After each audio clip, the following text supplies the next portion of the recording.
Good evening, everyone. My name is Kyle Kuyers. I use he, him pronouns. I am the Director of Operations for the Kaufman Interfaith Institute here at Grand Valley State University, which seeks to advance equity and belonging for persons of all religious, secular, and spiritual identities by fostering human connection, interfaith understanding, and collective transformation on campus and in the wider community.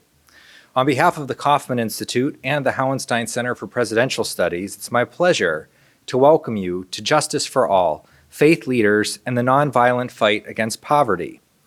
This event, offered as a part of the Hauenstein Center's Common Ground initiative, will bring us into a conversation at the intersection of faith, class, and politics as we reflect on our deepest religious and constitutional values and how to ensure a moral, ethical, and just democracy for everyone. As someone who served as an AmeriCorps Vista, addressing the complexities of poverty and food insecurity in rural southwestern Pennsylvania, my personal sense of calling to seminary was informed by seeing firsthand the impact faith communities can have when they collaborate to address both the symptoms of poverty and the systems that perpetuate it. In tonight's dialogue, we will explore the varied efforts of faith-based organizations working to alleviate the effects of poverty here in West Michigan, and discuss the proper roles of faith groups, government, philanthropy, and individual action in that work.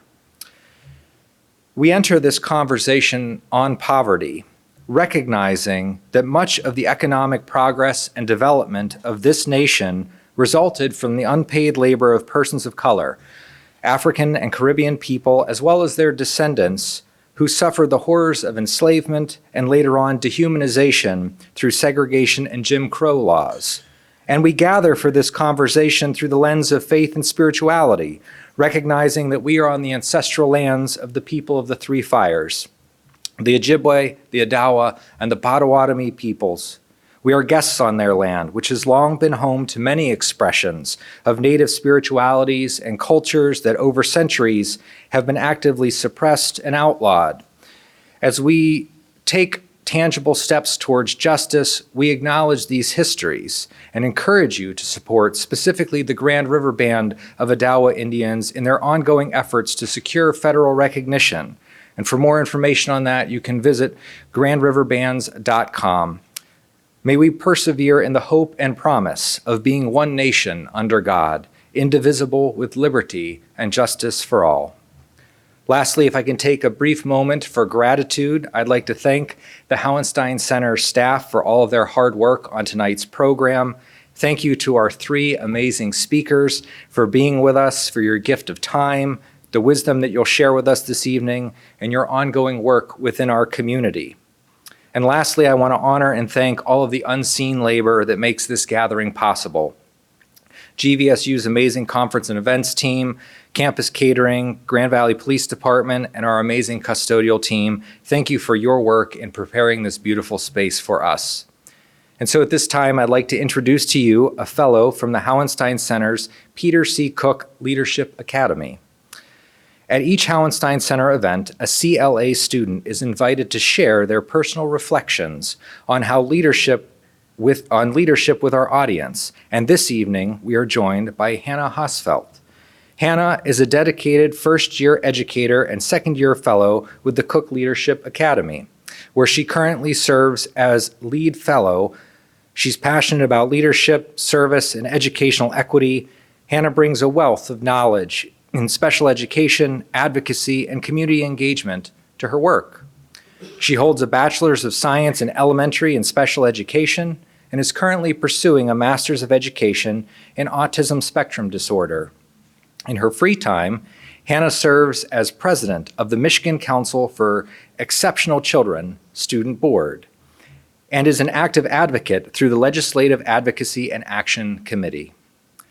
Through her role as a special educator and community volunteer, Hannah continues to champion inclusive practices and empower others through mentorship and leadership development. And as a lead fellow, she is honored to support the growth of emerging leaders and contribute to the legacy of the Peter C. Cook Leadership Academy. Friends, please join me in welcoming Hannah.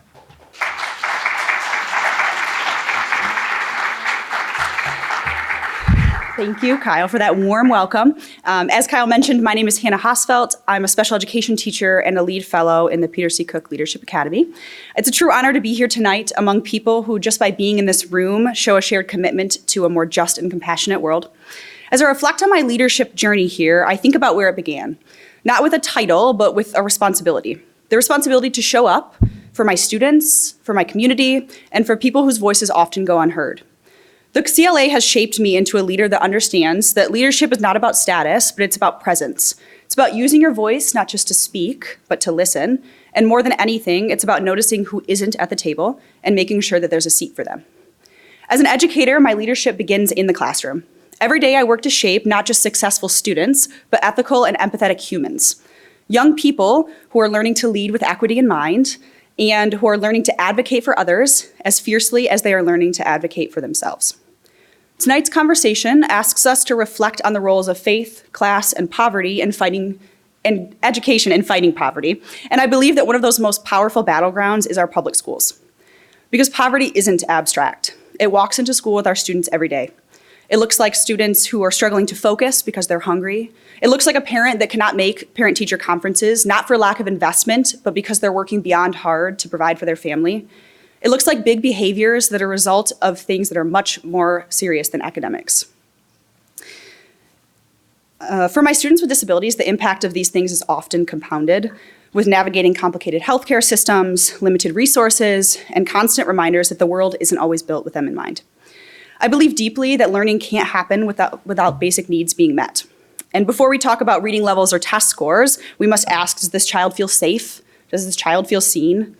The organizations and the individuals that you're healed from tonight are essential. They're a first wave of support, and we need to partner with them. Government, philanthropy, schools, communities, individuals, all of us in this room have a role in disrupting the cycles that provide families with this struggle. So I leave you with this. Find your battleground. Maybe it's a classroom, maybe it's a city council, maybe it's your church or your neighborhood. Wherever it is, show up, speak up, and make sure that there's space for others to do the same. Because if we want a truly more moral, ethical, and just society, it starts with how we treat the most vulnerable. And that work begins with us, in classrooms like mine, in communities like yours, and in rooms like this one. Thank you. Good evening, everyone. Can we just take one more moment to give Hannah another round of applause?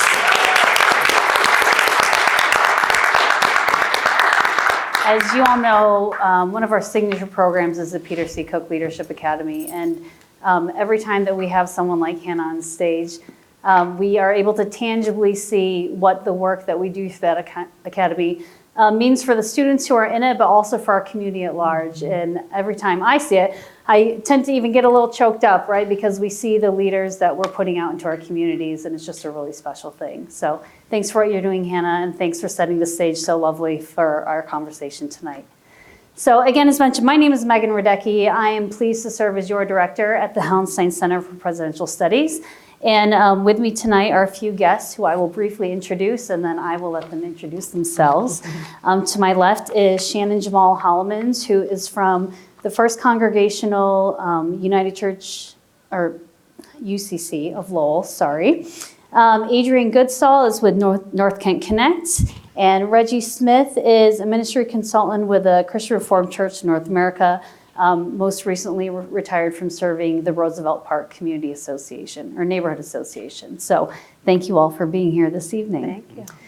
I will remind us that as is the tradition of the Hauenstein Center Common Ground events, tonight's conversation isn't necessarily about finding out who's right and who's wrong when it comes to how we approach poverty alleviation and how we view that in terms of our faith traditions. It's really about sharing ideas, sharing approaches, and figuring out how can we take that new information and turn it into action for ourselves, for our communities, and how we can use that to make a positive difference for those around us. So thank you all again for being here as part of the conversation.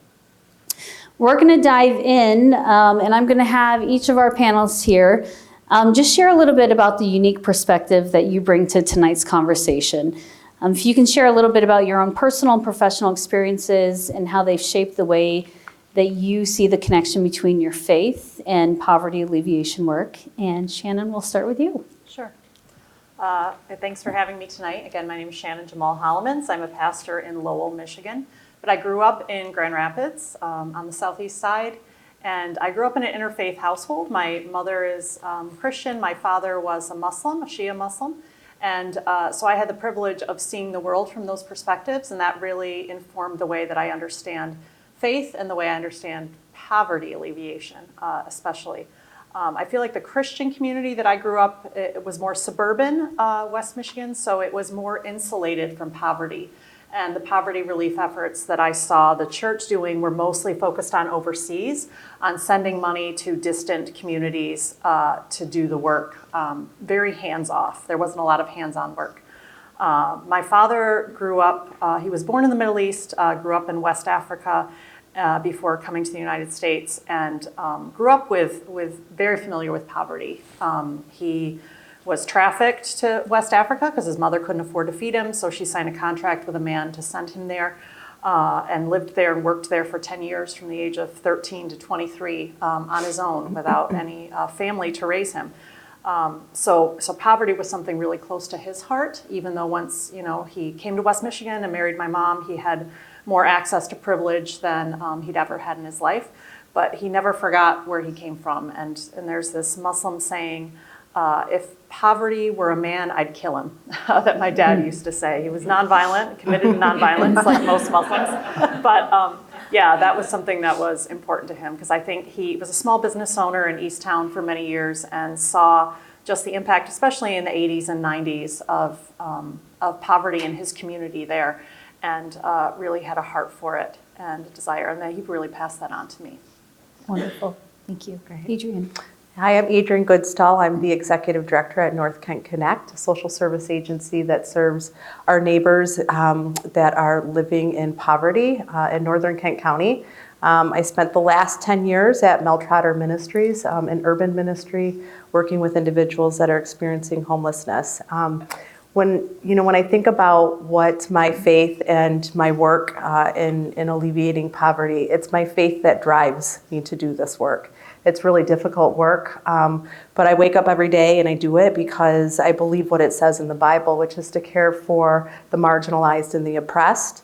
And I have seen over the 15 plus years that I've worked in this space, people who have just been forgotten about, who have been at their absolute worst, but who have risen out of it. And I think that gives me hope to know that if we come together, there are ways to alleviate poverty, and people just need to be valued and be seen as having the will to do that. So that to me is kind of what keeps me going in this really tough work. I come with my white privilege and I see that, and I just need to make sure that, when I'm having conversations around what those intersections are, that I'm being transparent in that. And again, it's just, for me, it's been the work and the calling that I've had on my life for 15 years, to just keep doing the hard stuff, because I know that with will and community collaboration and all sectors coming together, we can make the needle move in people experiencing poverty. Thank you. Reggie. My parents came from a little town in Mississippi called Brookville, Mississippi, and they came as part of the Great Migration, and they moved to Chicago and to North Lawndale. North Lawndale at the time was becoming predominantly African American. It was predominantly Russian Jews. It had, Lawndale is known for as a place in which it went from predominantly Jewish to predominantly African American in less than 10 years, which is the fastest that's ever happened to a neighborhood. And so when my parents came up, there were 7 of us, and in my neighborhood, it was considered poor. So I grew up poor. I grew up having to go to the welfare office. I grew up having to have lunches at school. I grew up with having families and friends in which there was a struggle to know where your next meal was coming from. And so when I was the first from my family to go to college and to come back because I wanted to be a lawyer, and then to find out that I wasn't as smart as I thought I was, and needed a little bit more work. And so when I came here to Grand Rapids for seminary, I went to Calvin Seminary. I was only one of 2 African Americans there at the time, and I wanted to go back to Chicago to go back and help people. But the Lord had different plans for me, and after a stint in Patterson, I came back to Grand Rapids, and I pastored the Roosevelt Park Christian Reformed Church for 20 years as a African American of a white church in a Latino neighborhood for 20 years. And so that's why I'm confused. And part of that was being in that neighborhood of Roosevelt Park. It is one of the 2, which is the poorest in Grand Rapids. And I had the opportunity to be the president of the Neighborhood Association for 28 of my 29 years on the board, and know firsthand how we try to at least cultivate the conditions to at least address poverty in Roosevelt Park. Thank you for that. So let's provide a little bit more context and talk a little bit about how we understand poverty, so we're all kind of on the same page tonight. So an indicator that I often reference that I know all the folks here are very familiar with is called ALICE. And ALICE is an acronym that stands for Asset Limited Income Constrained. And it's a descriptor for families in Michigan who basically are working poor. And so an individual may be working, but based on cost of living, they don't have quite enough to make ends meet, or it's a struggle to make those ends meet. And so, for example, in 2022, that's when the most complete set of data from our recent survey has been taken. 41% of families in the state of Michigan qualified as ALICE. And of that, 13% of them were below the federal poverty level, and 28% of them were above the federal poverty level, but at that below the ALICE standard. In Kent County, 36% of our families were part of that ALICE category. In Montcalm, which borders an area that Adrienne works in, so if you think about Greenville and the surrounding areas, that number is even higher at 44%. If you wonder, well, Megan, what does that mean in terms of dollars and cents? The household survival budget, which is what they calculate to figure out, okay, what is the bare minimum that you need to survive? And that could be anything from rent to food, childcare, transportation, et cetera. The dollar amount for one adult and one child, bare minimum that you need, is $50,000 in Kent County. And if it's 2 adults and 2 children, it's $80,000. If you couple that with, I think the statistic is that 75% of the most commonly held jobs in Michigan pay $20 or less an hour. So if you think about 2 adults, 2 children needing $80,000, that's both people needing at least to make $20 an hour. But 75% of the most common jobs in Michigan are below that. So there's a little context for you.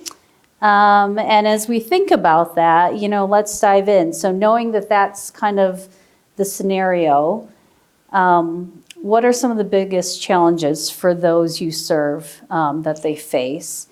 And how have organizations like the ones you've been part of or other faith-based that you've seen, how have they responded to those challenges? So challenges that people face and responses. I'm happy to talk about that. Sure. So North Kent Connect, the population and the families that we serve are ALICE population. And so again, as you said, it's those that are the working poor, and they are just one unexpected expense away from spiraling into homelessness. And so, it's how most of our families are living at 60% of housing cost burden, meaning 60% of their salary is going to pay for their rent and utilities. It does not leave much room for extra. So, and especially in the rural communities, there's the transportation barrier. So most often, families have to own a car in order to get to where they're going, to take their kid to childcare and school and go grocery shopping and the doctors. But if you are living paycheck to paycheck and you need an oil change or you're going to put food on the table, guess what you're going to do? So our families are constantly in this tug and pull of how do I provide for my family and continue to what we call try and move out of that Alice level, which I'll speak about later on, that there's just challenges for people moving up the economic mobility. And so for us, that's where we come in. North Kent Connect has been around for 53 years. We were founded by churches to really fill the need for food insecurity. And it's birthed into what it is today, where we're not only just providing healthy foods for families so they don't have to worry about, where they're going to get their next meal, but we're helping with transportation, we're helping with housing, we're helping them try and find a more livable wage with budgeting. And, so it's really, we're kind of a one-stop resource, if you will, to help people that are at that Alice level get out of that Alice level on a pathway to economic independence. And I'll say this, we absolutely cannot do it without our churches. Our church community in Northern Kent is our biggest supporters. And I've been there for 7 months, and it's been absolutely beautiful and inspiring to truly see the church being the church. They are walking alongside our clients, they're doing life, they're supporting them, they're encouraging them, they're giving of their time, treasure, and talent. And so for us, the faith community and the intersection of our nonprofit is hand in hand, and we're hopeful that we will be able to see more of our families move out of that poverty level. Thank you. I can speak to that too. So the church that I pastor in Lowell has really taught me a lot about poverty in a rural community, because I was only familiar with an urban context before that. But part of the reason I took the church was because I'm a historical researcher as a hobby. And in researching the Auburn Hills neighborhood in Grand Rapids, which was the city's first planned integrated neighborhood, it was purchased in the 1960s, the land by a group of African-American men to address the issue of redlining, right, which prohibited African-American families that made enough money from living in middle-class communities. And when I was researching the Auburn Hills neighborhood, and we're working on getting a historical designation for it right now from the state, I discovered that a group of churches, when the city of Grand Rapids kept throwing obstacles in the way of the developers of the Auburn Hills community, demanding more money, and these were men who had already invested tens of thousands of dollars in this. And the city said, no, you have to have almost all the money down before you can start building. They just kept throwing things up. It was churches in the community, including Park Church, Fountain Street Church, and our little church in Lowell that said, we're going to support you guys. So we're going to come up with a fund. You can pay us back whenever you can. But here, draw on this fund to get the money that you need right now. And our church in Lowell was the first church to contribute to that fund. And I'm so proud of that. And that was part of what made me take the job, because I'm like, this is a church that actually takes racial justice and community development seriously. And I've seen that since I've been there. About 30 years ago, the pastor of the church and some members of other local churches started a ministry in Lowell called Flat River Outreach Ministries, which does a lot of affordable housing, access for people who have food insecurity, just all kinds of issues. They've recently started transportation.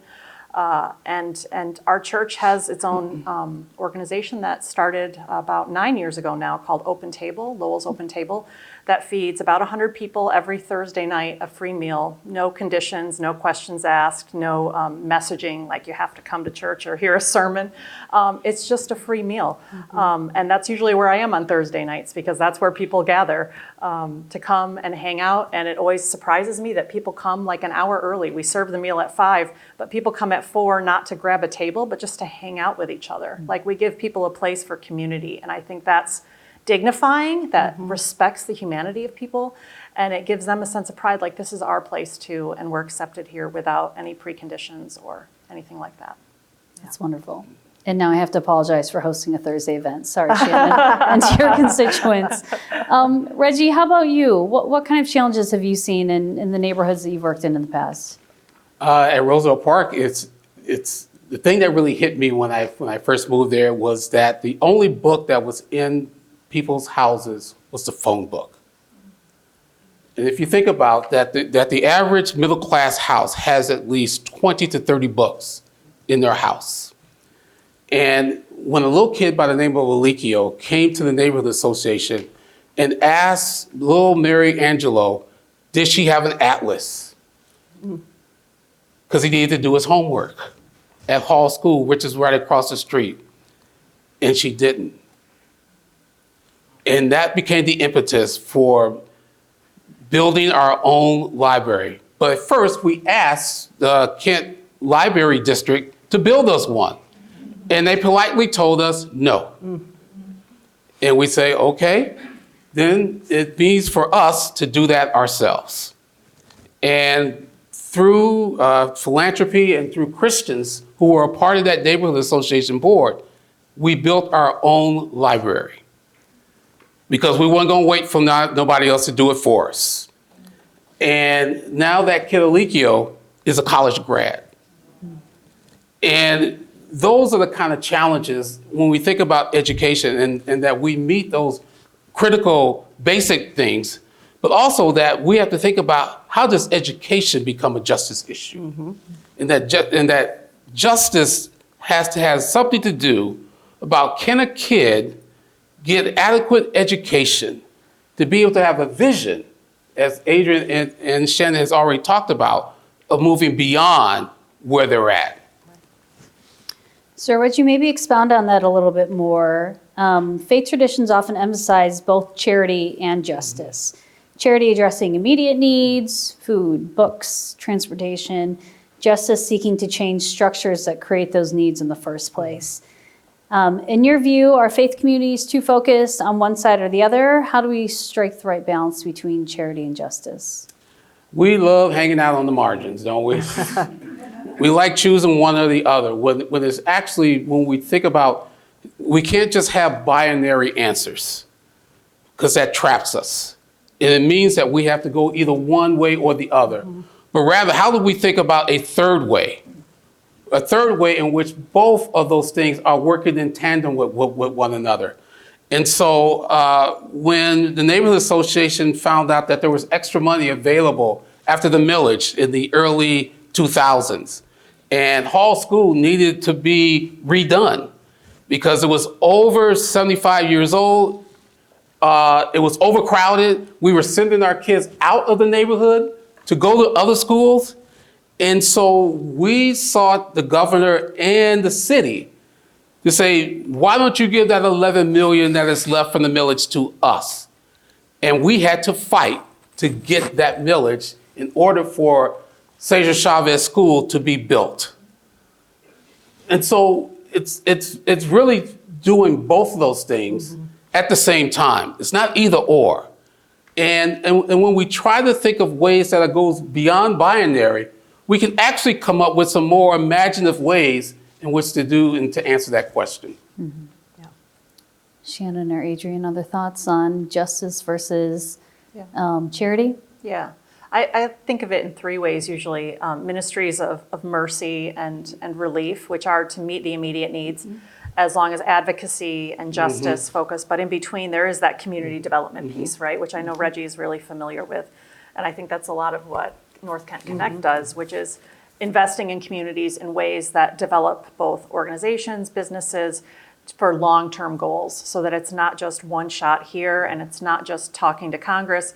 It's about what are we doing to invest in this community right now, so that in the days ahead, we're gonna have systems in place that can address the long-term issues with poverty.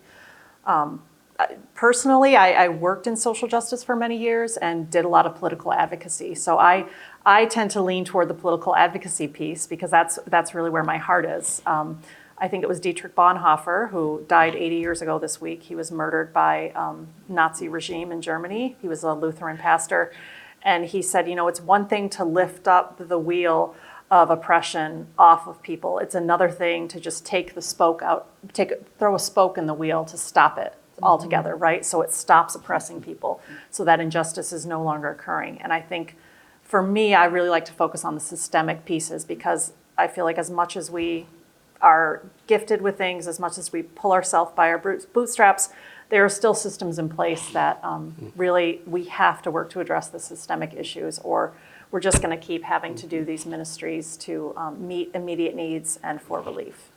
And I think it's, you know, being not a pastor, but being somebody who does a lot of advocacy and justice work, it's pastors like the two of you who have to lead by example to the other faith communities that are more comfortable sitting in that space of charity, because I think there's an immediate gratification to care for the immediate need, and churches are called to do that. They're called to care for the poor, right? And so they sit in that space because it's more comfortable than doing the hard work of looking for long-term transformation. And I think both are the same, and I think church and faith communities are in a unique role that play both of those, providing for immediate needs, but then using their voice to do that justice work. And so there's an interconnectedness, and it's leading by example for those faith communities that are doing that to the other faith communities that might be a little bit more shy about doing justice work and staying in that charity space. And equipping people, really, right, to do that kind of advocacy. One, privilege we have being part of the United Church of Christ is the United Church of Christ has an office of advocacy, and they send out regular action alerts. So today's action alert was, urge Congress to vote for a moral budget, because right now the budget is cutting SNAP, it's cutting Medicaid benefits, and it's investing a lot of funds in immigration detention.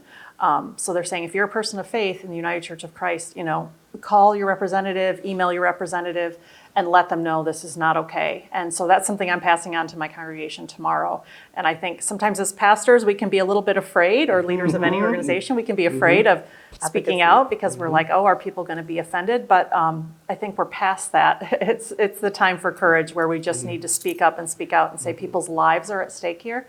And if we recognize the image of God in every single person, then we have to speak up for every single person. So that's really interesting. Because, we talk a lot about in the public sphere, in the public sector, right? Separation of church and state. We know that there's different things happening around the country where those lines are being blurred a little bit more.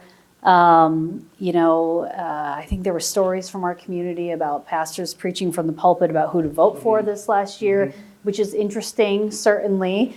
But so when we have these kinds of issues and they're framed as moral issues, but they get pulled into the political sphere, like how should a church or a person go about talking about these issues so that they can resonate even in some of these areas where there's been a separation before? I mean, I think at the end of the day, right, it's about humanity. Like, what is the shared universal thread that can, go across political and religious lines? It's about the shared humanity of your neighbor and human beings. And so how do you share it from that lens and take the political, even though it's hard, right, out of it and just bring it back to, your neighbor who is in need and who everybody has the right to thrive and to have their basic needs met. And so I think that's, it's kind of dismantling that political lens of it and bringing it back to the humanity of the issue at hand. I think I always think about like Jeremiah 29:11 that comes to mind, right? Is that, I have plans to prosper you and not to harm you, and plans to give you a hope and a future for everybody, regardless of your circumstances and your background. Yeah, I think political advocacy takes courage, right? It's not something that people are necessarily comfortable with, especially with West Michigan nice culture. And Christian nationalism, frankly, is a cancer in this country right now.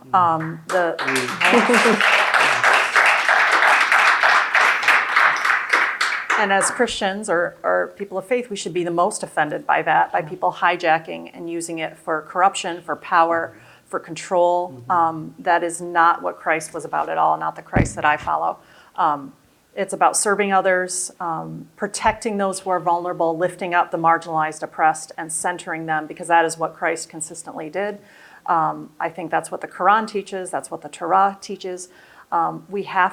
That's something that I think we can all rally around together. We just need to put aside our egos and our desires for power and control, because that can really be harmful.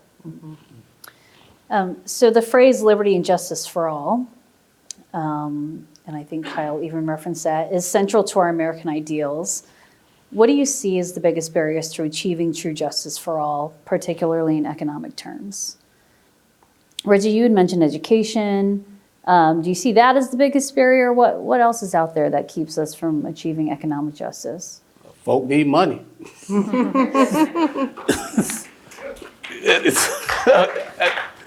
I've always found it interesting, especially growing up in the black church and how racial segregation was used against people like my parents who had to leave Mississippi to come to Chicago for economic reasons. And how even in my own community right now is how do we develop those kinds of ways in which people can have a dream and have a vision, think about a business, like with Shannon's father, having a business. And right now, generating and incubating businesses in Roosevelt Park is one of the biggest things going on right now, because we have to move all the kind of barriers out of the way in terms of capital and credit. Capital and credit is now the new, is the new thing. Whoever gets it and who doesn't get it. And how that becomes now a fight for how communities lift themselves up. And if you think about it right now, a community has to have a dollar circulate at least 8 times in this community before it goes out. And if it doesn't, then that wealth does not return back to it. And so one of the things that we keep coming back to is that we have to have the freedom for people like, I'm thinking of Javier, who started a supermarket. And his supermarket is doing well, but he can't get credit because he has to go through all these other barriers that, I don't know, white folk ain't got to go through. You get the benefit of a doubt. And yet, he wants the same dream just as anybody else. And we have to develop those kind of conditions in order that if Javier can get it just as anybody else. But that also means advocacy, that you have to get in some folks' face. And sometimes we have to get in some of our churches' folks' faces because they want us to continue. And I say this in terms of West Michigan, we have more nonprofits per capita than any other city in the United States. Think about that. Why is that? Wouldn't it be better if Grand Rapids was known as the place in which people of color could have businesses that thrive more than per capita than any other city in the United States? Wouldn't that be good too? And so it's coming back to that whole thing of it's not either or, it's both and. And I think we've seen that in Grand Rapids, right? Where things like race, gender, sexual identity, they all play such bigger role than they should in how well someone can do in their life, right? And like for me, I've had to interrogate my own family history. I think this is something we all should do, is to look at what privileges did we have over the years and what losses did we have to get us to where we are today, right? I look at my mom's father, my white grandfather. He came back from World War II and got the GI Bill and was able to build his own house, right? That was something that white soldiers could access. Black soldiers, most of them were not able to access that simply because of their race.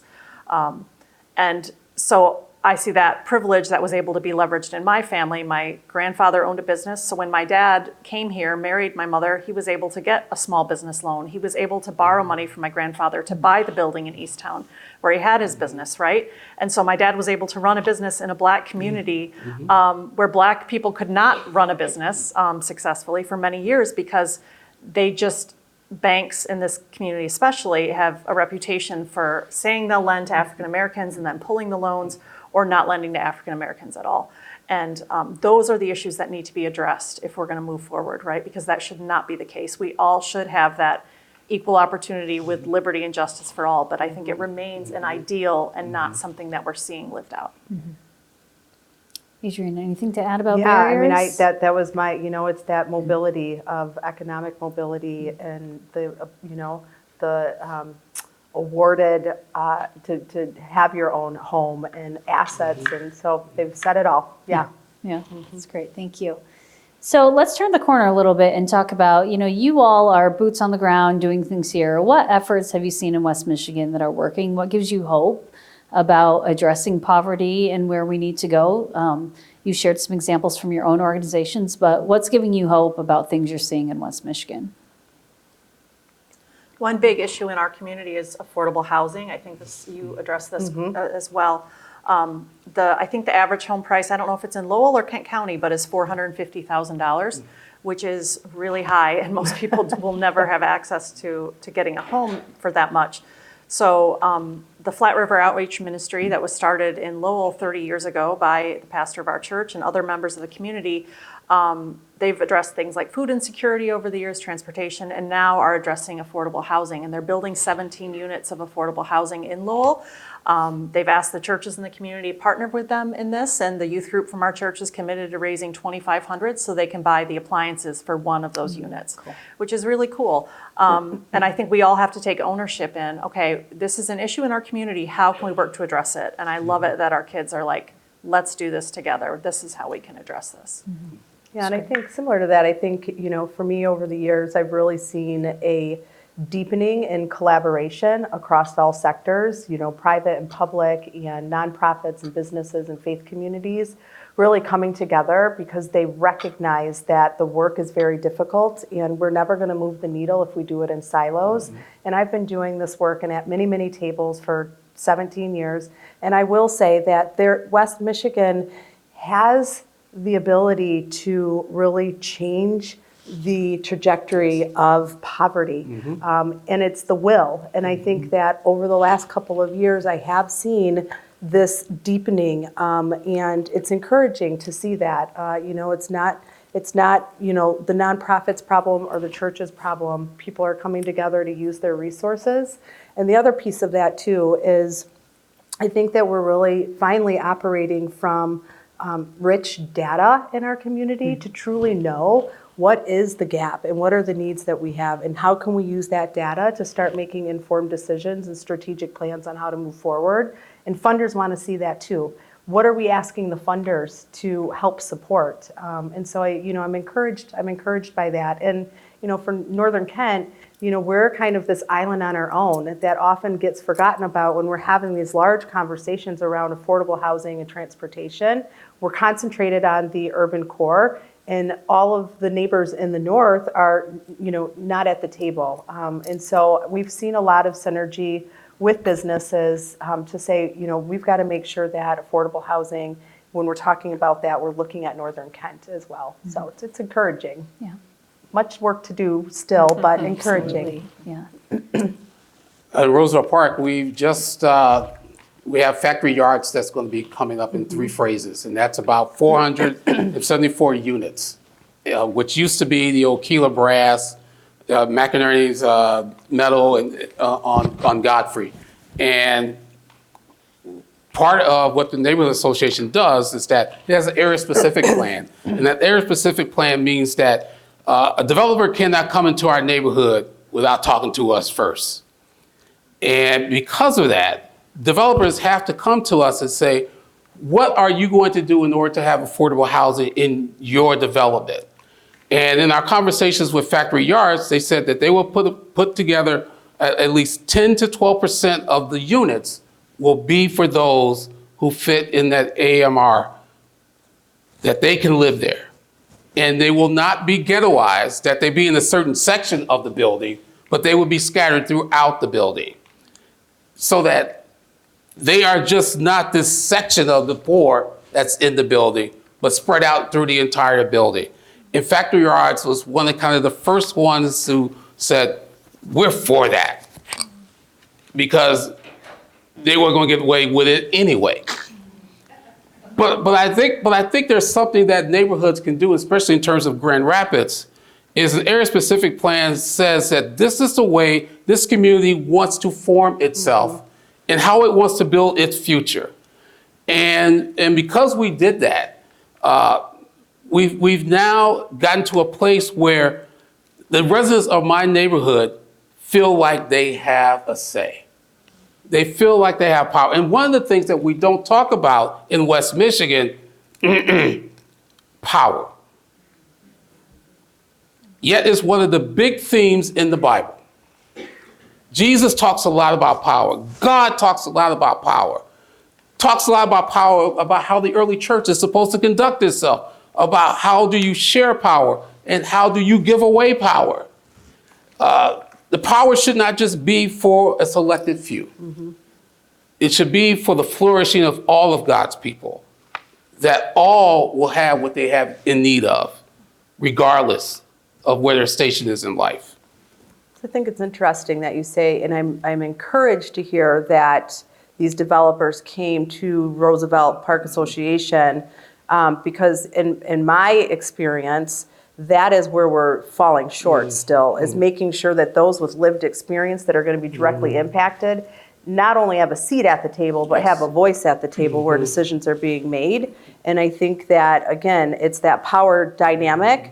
And so that's encouraging to hear that about factory yards in Roosevelt, because I don't see that in other neighborhoods and tables. So, yeah.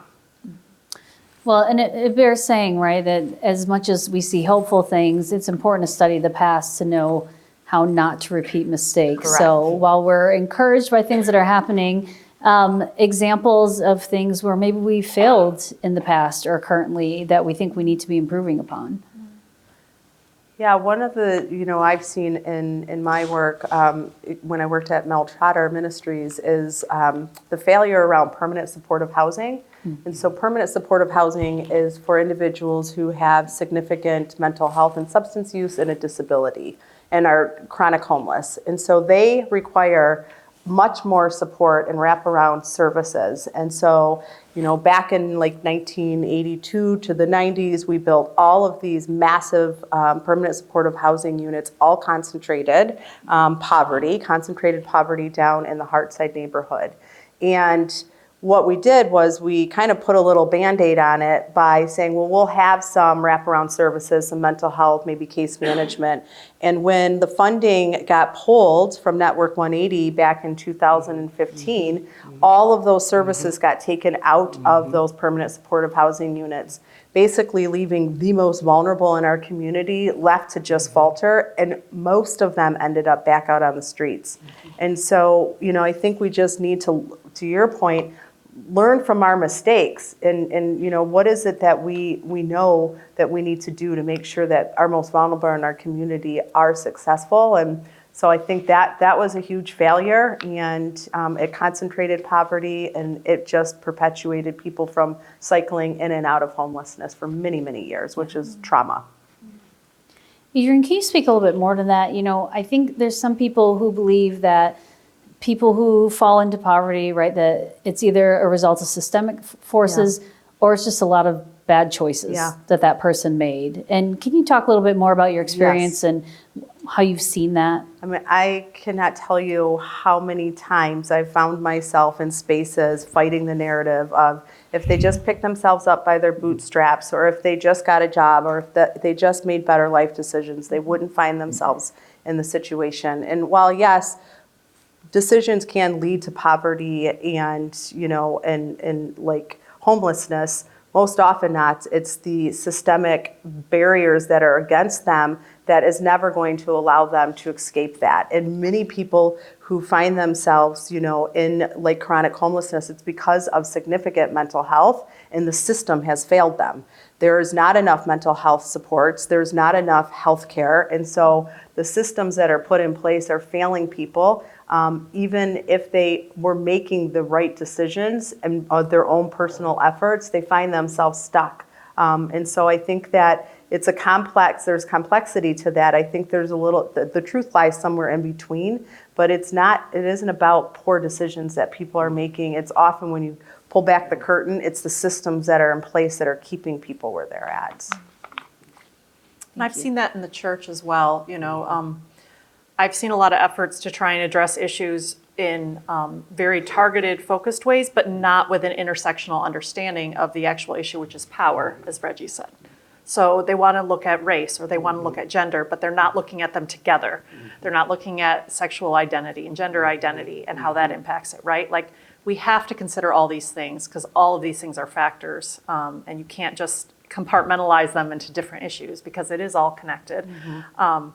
And so I think that's a place where we as the church have failed, but I think there is hope, because there are people now recognizing it. It's just slow coming, right? LGBTQ youth and young adults are, I don't know how many times more likely to be homeless or unhoused than the average population, but it is much higher. And I didn't realize that until I started attending a church in Grand Rapids that was mostly LGBTQ members, and I'd never known so many people who had been unhoused in my whole life as that community, where people's like, yeah, I surfed couches for a year, or yeah, I lived here in this person's basement for a while, and then my car, and then this, right? Because of family rejection, because of health issues, a number of reasons, but we have to be addressing those kinds of things as well, because it's systemic, maybe a little bit personal choice, but there are so many factors at play that we need to recognize. Yeah. So it's 40% of youth that are experiencing homelessness identify as LGBTQ, and they have been, cast out from their church community and from their homes, and just find themselves in very, very awful situations, couch surfing and being sexually exploited. And Thank you. I have one more question for the panel, and then we're going to move into some Q&A. So we will have roving microphones in a moment, but be thinking about questions that you may want to ask our panel here. So we are going to end this portion on a little bit of a brighter note. So if each of you, and Reggie, maybe we'll start with you, if you can share one practical step that individuals, folks in this audience, or communities can take to address poverty in ways that align with whatever faith or ethical values they may have. What's one practical step? I'd say one practice is to get involved at your local level, whatever that is. And I think that you will see probably the most, you probably can make the most difference at that level. Not to say that you can't still continue to do the systemic stuff, but if people don't change unless you come in close proximity to them, that's what Brian Stevenson says. Yep. You need to have a face to the problem that you want to be taken care of. If you don't, then what happens is that you will get frustrated. And I don't want you to get frustrated. So find the one thing, or the one thing that you can be a part of, and take the long view. Practice a vow of stability. Because what people in poverty are looking for is someone who will take a vow of stability in their life. Yeah, I mean, I think, we've kind of touched on it. It's a little bit similar to that. It's show up, get involved with community-based advocacy and supports. Use your voice. There's power in numbers, and don't be afraid to share the stories of the loved ones and your neighbors that you're seeing that are being harmed by the systems. And to your point, just be proximate. Know what's going on in your community and fight for it and show up. Yeah, I mean, I think community is key, right? And I've seen that in the church that I pastor. There are people there all week. It's church on Sunday morning, but Senior Neighbors of Kent County operates their Lowell Center out of our building Monday through Friday. Gilda's Club is there every Tuesday doing free grief support and free cancer support. We have the Lowell Women's Club who meets and they fundraise and they support all these local organizations doing things to help people in the community. Lowell Pride operates out of our building. Like, just being together and working together and collaborating has so much power, and I think that's where our hope is. Through the Senior Neighbors program, I've met a lot of people living in poverty, and I remember last year we have this small food pantry that's run by people in the church who fill it every week when they come to church with bags of groceries, and it's just one set of shelves. It's not huge. But one of the women who came to Senior Neighbors regularly said, "Hey, can I give you some feedback?" And I said, "Sure." She said, "I like the stuff in the pantry, but can I give you a list of what is actually helpful for us?" And I said, "Of course." I didn't realize that, when you can't afford eggs, you can use mayo as a substitute for eggs, right? You use 3 tablespoons of mayo for 1 egg. So she's like, "Can you get jars of mayo?" I'm like, "Yeah, we can do that." Just getting a list from her of things like, this is what people need and what we make, that was super helpful. And I think that's what gives me hope, is when we're listening to people and actually meeting their felt needs and giving them the dignity and respect of actually serving them in the way they want to be served, because they're really our partners in this. I love that. So a vow of stability, which I also love. We all need to leave and take a vow of stability. We need to show up, and we need to be good listeners. And Shannon, I have to say, it reminds me of a personal story. When I was a kid, we often did food drives at my school. And whether it was for local communities or Appalachia or you name it. And you do the thing where your mom says, go pick something out of the pantry that you want to donate. And inevitably, I was one of those like tomato soup or pineapple chunk kids because those were the things I didn't want to eat. And I remember, I think I was in high school when someone once said to me, why would you give people the things that you don't want to eat? Sure. And I was so convicted right there that after that, it was only the good stuff that was going. But until someone says that to you, right, or until you have that mentality shift, or you listen to someone, you don't know. And so the act of listening tonight for all of you who are here is also just such a powerful step, right? That we would go out of our way to be aware and to be more informed of the things that are going on. Yeah. Thank you. Okay, with that, we would love to hear from the audience. I've got to assume there's a couple questions out here. So if you have one and want to raise your hand, a mic will magically appear next to you. And we'd love to take your question. I'm curious as to the library in Roosevelt Park is an appealing story as to your difficulties. How have you got a library? How did that get resolved? You mean, how do we build it? Yes. What did you do when the Kent library system turned you down? How did you approach it? Oh, What did you do? what did we do? Is there a library there now? Yeah, we built our second one. All right. How did you how did you attack that problem, and what can we learn from that? What did you do? Where did you go? The Auburn Hills people apparently went to the churches and got the backing they needed. How and that's the lesson, and you all have talked about the lessons over and over again, get involved and all the things you've said, but I'm just curious because it's an appealing story. Well, it's a little white lady, a little white lady named Mary Angelo, who was the director at that time. And when she brought up the whole issue about the library, she got into action and brought the board on board to say this is what we're going to do. We're going to build our own library. Now, which board are you talking about? The Roosevelt Park Neighborhood Association. All right, but what about okay? And she was on that board. She not was the the Kent director. Library. She was the executive director, and I was president of the board at the time. And we got some philanthropists, some guy by the name of Peter Cook. You may have heard of him. And really appealed to him to say that this is a need that's happening in the neighborhood that you grew up in. And that spoke to him. And so Peter talked to a couple of his other friends and said, we're going to build this library. Well, who's going to run it? Well, we talked to the Catholic nuns, and they said, we will run it for you for free. And they did that for 15 years. And then the library got so big after about 5 years that we said, we have to build a new one.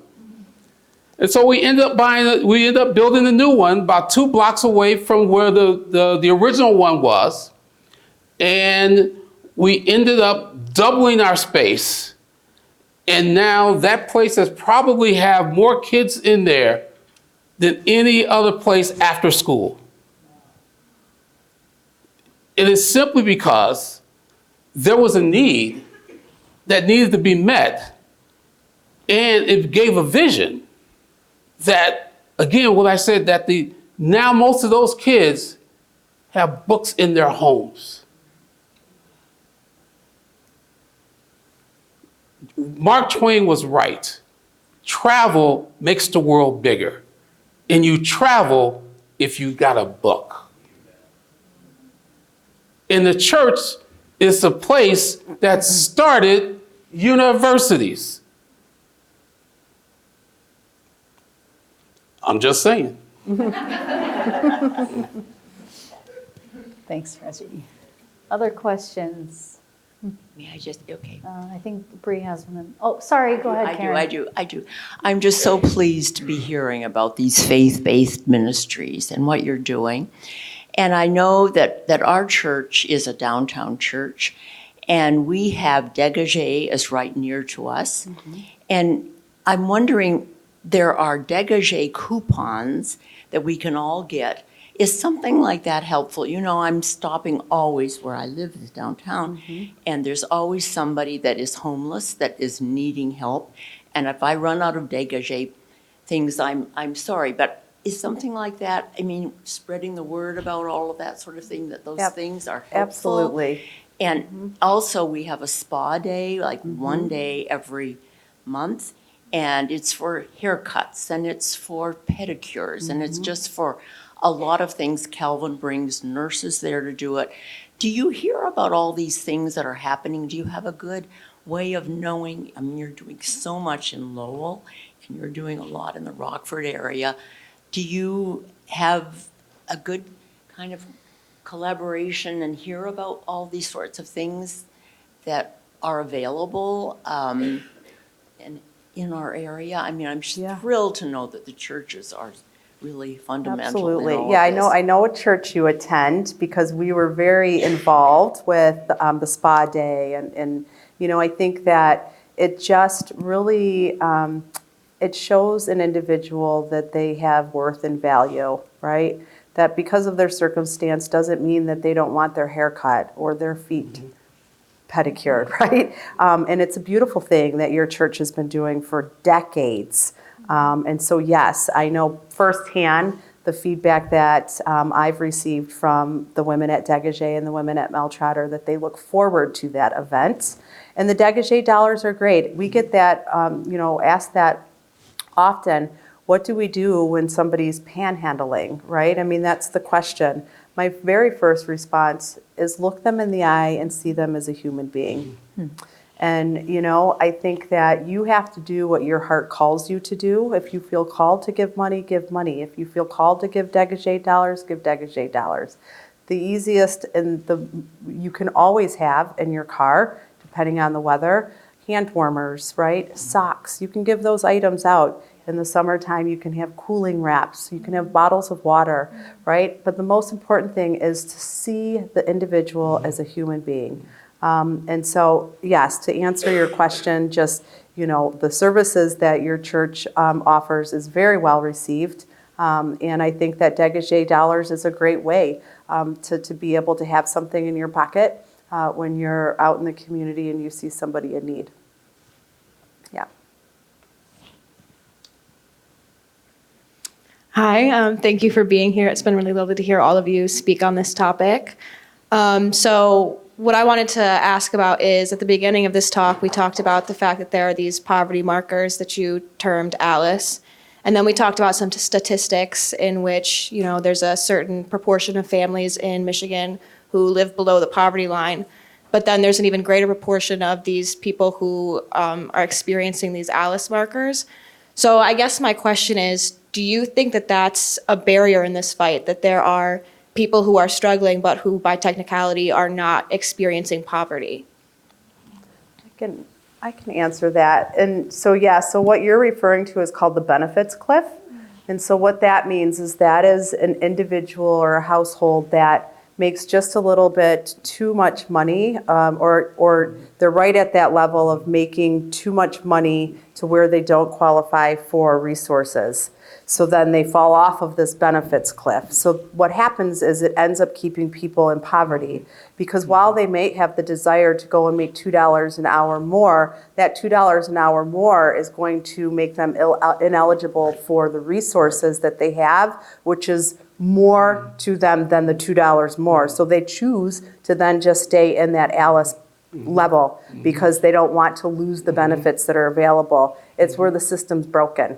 And so that's, that's this dichotomy of figuring out how do we truly, if we really say that we want people to be on a pathway to economic independence and thrive and not just survive, then we have to look at the systems and how those systems are set up. Because that's the other thing that we're missing in our community is a lack of robust safety nets and how those safety nets are set up for people that maybe somebody just needs that safety net for the immediate crisis so that they can maintain their housing and move on, right? But we don't have systems set up that way. You either have to need all of those services indefinitely, we're going to keep you in poverty then in order to have that, versus you need this immediate back rent for this month just to stabilize you, and then you're on your way. Those systems are not in place.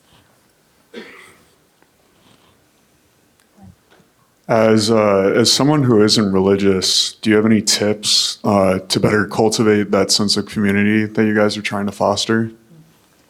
Yeah, I think there are a lot of ways to do it. I mean, Gen Z gives me so much hope when it comes to things like that. Like, I feel like my kids' generation just does such a good job at finding ways to mobilize, not around necessarily a church or a religious group, right? There's a group in Lowell, the founder is here, called We Care. It's not a religious group at all, and they just come together. We meet regularly at the library, and we look at how can we mobilize for advocacy together, because it's so important, and it's not religiously affiliated, even though some of us are religious getting there. I think it's so important just to have that community, and I think our religious communities have done a lot to push people away and keep people out, and now is the time for us to humbly be like, it's not all about us. And the church has a long history of trying to make it all about us. And we need to repent of that and let other people lead us, right? The agnostic and the atheist community, and let them lead, and let us follow them and invest in their efforts, right? We don't need to be in control all the time. And that's what I love about Gen Z, is that I just feel like my kids' generation is so much better at it than mine or ones before me. Yeah. Reggie, did you want to add anything? No. Okay. You seemed very affirmative over there, so I just wanted to check. She's got kids the same age, she knows. Just wanted to check. We got Z's. Sure. Next question.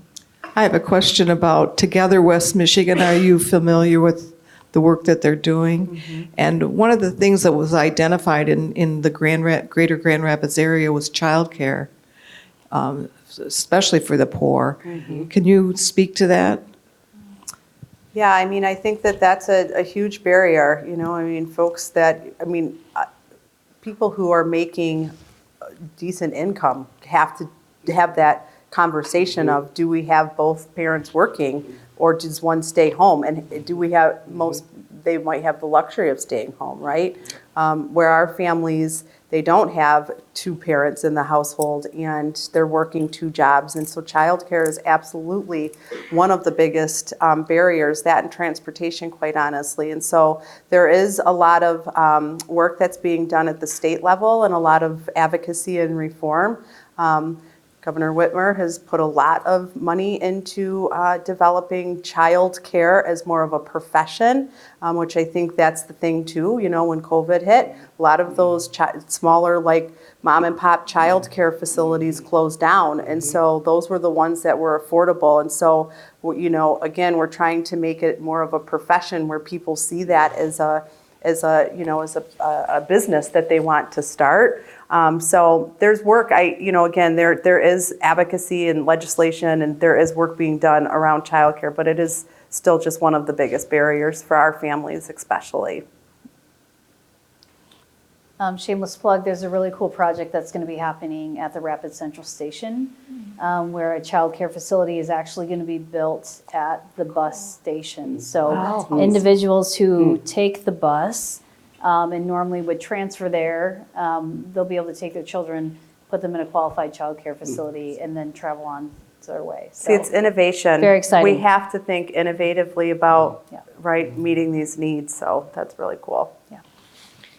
I have a question. My name is Tara. Hi, over here. I work for a faith-based nonprofit, and Reggie in particular, something that you had said about the number of nonprofits in West Michigan, and I think, though I don't know the statistics, similarly could be said about the number of churches in West Michigan as well. And I think given the political climate and our current administration, I think a lot of nonprofits are wrestling with how to fill the gap, particularly serving individuals that we've talked about and we've discussed today. And my curiosity is, maybe Reggie and even Shannon, where do you see the opportunity to better bridge this gap between churches, faith communities, and nonprofits in a way that can be mutually beneficial, not just like a nonprofit coming to a church and saying, hey, we have a pantry that needs to be filled, or we need a hot meal this day. Where's the opportunity to be more authentic in that relationship? Yeah, I mean, our church, I feel like, has done that really well. Since I've been there, the leader of our church actually is here, our moderator, and she has been a champion for getting Gilda's Club into our building, getting senior neighbors in our building. Open Table was there, Lowell Pride was there, the Women's Club was there, but just getting all these community organizations in our building and collaborating together. We have monthly meetings with leadership from each organization where we talk about what we're doing, how we can collaborate together. And I think it's so important to connect with each other. So we're not operating in silos. I think Reggie mentioned that, right? Silos are just completely ineffective. But if we're trying to work together, I think we can address those things that, you know, churches are scared to get into, right? Because we're afraid, you know, of offending a donor or doing this. We can be fearless when we're together. I think that's the real key. Yeah. And take advantage of when the Lord interrupts you. Usually when things get really bad, and we think about the pandemic made us resourceful. It made us resilient. It's only when things start to fall apart that we find these commonalities of saying, maybe we don't have to just do this by ourselves, that maybe we can do this together. And sometimes we just have to approach different organizations and say, we're just thinking about this. What do you think? And that could be the impetus or catalyst that says we should be maybe collaborating together. But I find out that sometimes we're like Israelites, we are a stiff-necked people. And sometimes the Lord has to interrupt us. He has to take us down to our knees, and then we'll ask for help. And see it as an opportunity of saying, who else can I be collaborating with? Who else can come alongside of me? And, you know, sometimes that the Lord has to take you down a peg in order that you can look up and see where does your help come from. And that's not always a bad thing.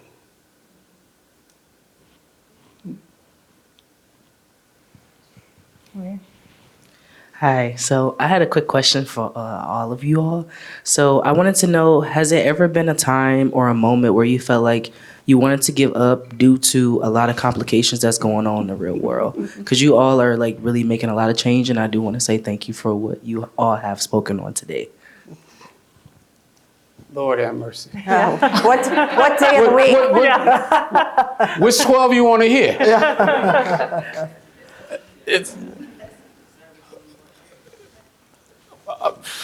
Oh man, there was lots of times when I wanted to give up. When I was pastoring my church, Roosevelt Park Community Christian Reformed Church, there were a lot of times that I hit barriers of folks saying that, well, we need to just take care of ourselves and let them folk take care of themselves. I said, oh, really? That wasn't a problem when it was all Dutch, was it? When did that change? And we started talking about their own history, and their own history was that most of them were sponsored. I think that's called relief. Yep. Sometimes we forget our own path of what we've come from. And then we try to make it harder for the next group that's coming up because we fear they might get ahead of us. And there were a lot of times where through my 20 years of being at Roosevelt, of reminding people that you were here before. And when we had to, we accepted our first non-documented member. And you would have thought that all hell was breaking loose. well, we can't have him come because he's undocumented. I said, oh, really? And then there was one elder that got up and said, who are we that we should deny the same gift that he gave to us? It's only when we're reminded how much we need grace in our own lives. But we have to see it standing right in front of us. It only makes sense to us when the problem is standing right in front of us. And then for those brief moments, God says, they get it. Mm-hmm. And you had nothing to do with it but be frustrated. Mm-hmm. But that's just my one. Yeah, I mean, I think for me, you know, I go back to my 10 years that I spent on the front lines, in the trenches with people when they were at their absolute worst. People who, you know, had been homeless and beaten and abused and forgotten about. And, you know, you just show up and day after day you're like, God, break my heart for what breaks yours, mm-hmm. right? And you just show up and you do the work. But the thing that always kept me going was, even though there seemed like there was so much hopelessness, it's that one person mm-hmm. that God redeemed. And then the other person that God redeemed. And one life at a time, God makes his redemption. And that's what kept me going. Because, you know, you can get beat down and you just think, there's nothing we can do, right? And so that's what kept me going and what keeps me going. Yeah. Yeah, you know, as a church, we had a really hard winter. Our Christian education director passed away at the age of 50 from colon cancer after a 2-year struggle, and left her 13-year-old son to another woman in our church. And within a month, that woman who was pregnant had to give birth early because they discovered she had stage 4 cancer. She gave birth early. Her child died 2 weeks later.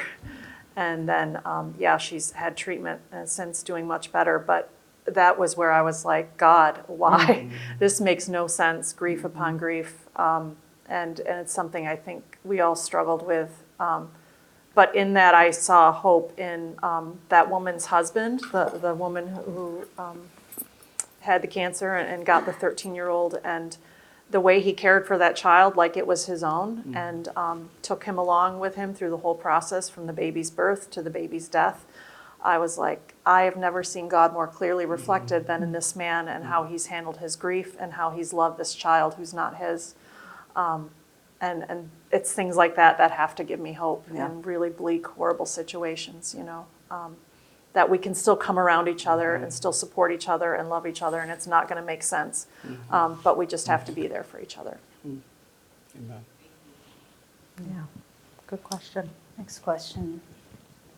Just had a quick question, kind of piggybacking off of what was said earlier. And Shannon, something you mentioned about kind of the pride of churches maybe needing to let go of the need to own the task forces or the initiatives. And I was just kind of curious, thinking about the fact that religious communities, whether churches and otherwise, in Kent County, I believe, are among the largest landowners in the state, right after the city of Grand Rapids. And I'm curious if any of you are experiencing conversations about with diminishing in-person communities and with more reliance on digital spaces for finding that community within religious groups. Is there any talk about giving up physical land for the sake of, and I know that's a large ask, but in the interest of providing units for folks that are experiencing homelessness, is that on anybody's radar at this point? Yeah, yes, it is. So ICCF, they're taking the lead in Grand Rapids and really kind of West Michigan around that, looking for parsonages that are no longer being used in gymnasiums and church land and building on that. We are also in Northern Kent having conversations with several of our church partners that are interested in selling. So yes, the conversation is definitely happening. And there's already a few churches that have been converted into housing. And Plainfield Township just got approved to convert a church into 4 homes, and they're going to keep the facade of the church. so that it looks still like the church, which I think will be pretty interesting. Yeah. Yeah, our church in Lowell, we're a small community. There's only 100 of us, but we're on 19 acres, and we own our church building, although we have a pretty big mortgage. And we use the building really well. Like, if anything, that building, the person who manages the building is here, and she's just constantly busy because it's always being used, but the property is not always being used. So that's something we have talked about. Like, how can we better utilize the land? Do we create community gardens? Do we have, a burial ground for green burial? We've talked about a lot of options, but we just haven't decided yet what to do with it. Question back. Hi, my name is Kyle. I'm a Muslim revert in the greater Grand Rapids area. My community battles Christian nationalism on a regular basis, especially the past few administrations. Sorry. I'm just wondering what that looks like from within the church and how inter-battles are happening involving Christian nationalism. It's hard. We're a more progressive community, our church, and it's hard to have partnerships with the other churches in our area. There's 9 in Lowell, and there's different levels of Christian nationalism, and I think all of them. And we're on the far end. Some of our partners who use our building have expressed, why don't you guys have an American flag up in the family center? Why do you have pride flags up? That doesn't make sense. And we're like, well, we always stand with the marginalized and the oppressed like Jesus did. So that's why we have pride flags. Why we don't have the American flag. We love our veterans and support them and honor them, but we don't need an American flag up in the church to do that. But it's been hard. People definitely, especially when I was in a more conservative denomination, it was much harder because it just seeps into everything, right? It's in the beliefs, it's in the understanding. A lot of it, I think, is in an arrogance and pride that Christians have had for a long time, that we have something to give the world, that the world needs, and it's our job to share our gift with the world, when God is like, I've always been in the world, I'm everywhere, I'm in all of these religions and people groups, and how dare you try to come to another people and say, I can give you God. God is not a commodity. So I think as Christians, we have a lot of assessing to do and looking at ourselves in the mirror and going, this is not right. God is not a commodity to be dealt. God is not something that we own, that we can put in a box and put on a shelf and take out when God's convenient. But it's hard because it has seeped into especially the church and how the church interacts in its communities. Again, it gets to power and control. We tend to, as a church, want to just be in things where we're in charge. So interfaith and ecumenical efforts can be hard because the church gets in the way of itself. But the most effective interfaith and ecumenical work I saw done when I used to go to DC regularly for work was the work where the church could actually sit back and be like, our Muslim brothers and sisters are having a conference, we're going to sit and listen to them. We're not coming with an agenda. We're going to listen and learn and see how we can support them in what they are doing. It's not about what we are doing. And we constantly have to reassess and take that posture, I think, to be effective. Thank you. I think we have time for one last question, if one exists. Kathy Jo. Megan's worried because I used to work with her, so she's afraid of what I'm going to say. I've done economic development my entire career, Greenville Chamber of Commerce, up in your area, then ended up in Michigan Works and then the Right Place with Megan for a period of time. One of the conversations I used to have with employers is wages, and I think that gets back to that whole Alice figure, living wages. That would help this entire situation.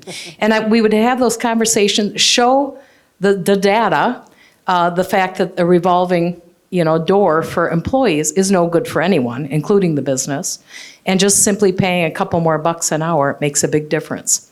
I think part of the problem with the capitalism is that people think that they're owed the right to own a business, and they are not if they cannot pay a living wage. How do we get that message across? I know the Poor People's Campaign that Reverend William Barber and Liz Theo Harris are running is really passionate about that. That's one of the ways that I've advocated for a living wage, because it is it is so hard to get people to agree on that one simple thing, right? It should be a no-brainer to pay people what they're worth, but when we're not recognizing the image of God in people, we're not doing that. I don't know if either of you have more to say about that. Yeah, I mean, I think it's just, again, it goes back to the advocacy work, and getting in front of the businesses. And, we work closely with our local businesses where, you can't deny the story of your staff that comes to work every single day isn't a great employee, but they're accessing our pantry. Like, what's wrong with that picture, right? I mean, so it's having those real conversations. You think that you're a great business, but there's a miss here. So, yeah, I think it's just being able to have those authentic, real conversations with like the businesses. And we're always having this conversation about, are we going to be a market city or a people city? And if you're going to be a market city, then the conditions in which government and people work towards is for the market. But if you're going to be a people city, then your agenda is about how do you make people's lives better? Yeah. And that becomes part of the debate or conversation that we're all kind of having, especially even in West Michigan. It'd be interesting to take a survey of how would people say Grand Rapids is. What is Grand Rapids? Is it a market city or is it a people city? I'll let you be the judge of that. Well, and with that, friends, let's thank Shannon and Adrienne and Reggie for their presence tonight.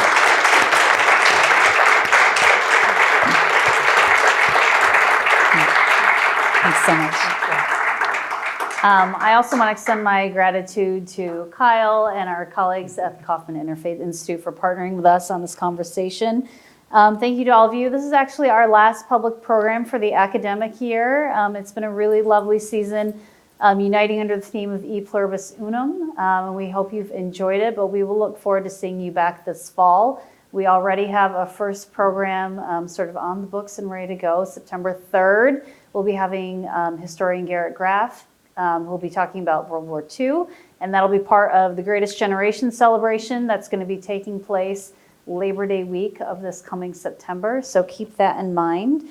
And certainly after this, we invite you into the exhibition hall outside to have conversation, talk with others about how you might show up in community and address these issues, and share some dessert. So thank you again. Have a great evening.